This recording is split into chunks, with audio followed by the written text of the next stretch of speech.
భారత్కు కీలక మిత్రదేశమైన రష్యా అధినేత పుతిన్ 4 ఏళ్ల తర్వాత భారత్లో పర్యటిస్తున్నారు. ఉక్రెయిన్ యుద్ధం మొదలైన తర్వాత తొలిసారి భారత్లో పర్యటిస్తున్న పుతిన్ 23వ భారత-రష్యా వార్షిక శిఖరాగ్ర సదస్సుకు హాజరు కానున్నారు.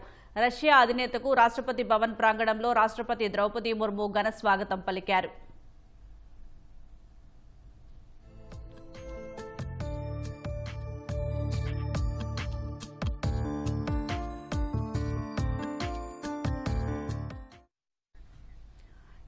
మూడవ భారత-రష్యా వార్షిక శిఖరాగ్ర సదస్సు కోసం భారత్కు వచ్చిన రష్యా అధ్యక్షుడు పుతిన్కు ఢిల్లీలోని రాష్ట్రపతి భవన్ ప్రాంగణంలో అధికారిక స్వాగతం లభించింది. రాష్ట్రపతి భవన్ మైదానంలో రాష్ట్రపతి ద్రౌపది ముర్ము ఘనంగా ఆహ్వానించారు. రాష్ట్రపతి భవన్ వద్దకు పుతిన్ రాకముందే రాష్ట్రపతి ద్రౌపది ముర్ము, ప్రధానమంత్రి నరేంద్ర మోదీ, విదేశాంగ మంత్రి జైశంకర్ అక్కడకు చేరుకున్నారు.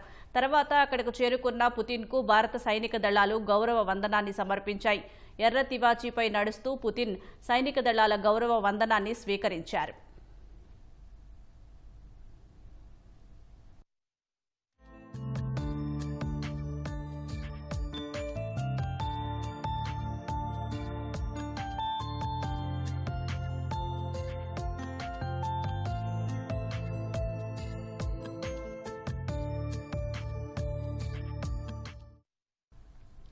రాష్ట్రపతి భవన్ నుంచి తన సొంత కారులో పుతిన్ రాజ్ఘాట్ కు వెళ్లారు. అక్కడ మహాత్మా గాంధీకి పుతిన్ నివాళులు అర్పించారు.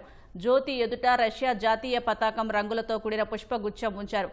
జ్యోతి ఎదుట పుష్పాలు సమర్పించి అంజలి ఘటించారు. తర్వాత విజిటర్స్ రిజిస్టర్లో పుతిన్ సంతకం చేశారు.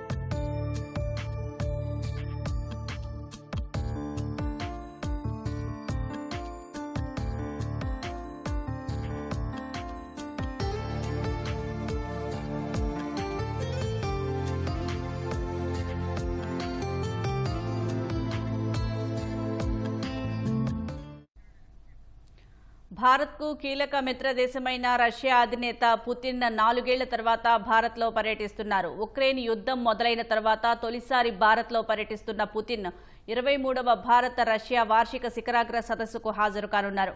రష్యా అధినేతకు రాష్ట్రపతి భవన్ ప్రాంగణంలో రాష్ట్రపతి ద్రౌపది ముర్ము ఘన స్వాగతం పలికారు. 23వ భారత-రష్యా వార్షిక శిఖరాగ్ర సదస్సు కోసం భారత్కు వచ్చిన రష్యా అధ్యక్షుడు పుతిన్కు ఢిల్లీలోని రాష్ట్రపతి భవన్ ప్రాంగణంలో అధికారిక స్వాగతం లభించింది. రాష్ట్రపతి భవన్ మైదానంలో రాష్ట్రపతి ద్రౌపది ముర్ము ఘనంగా ఆహ్వానించారు.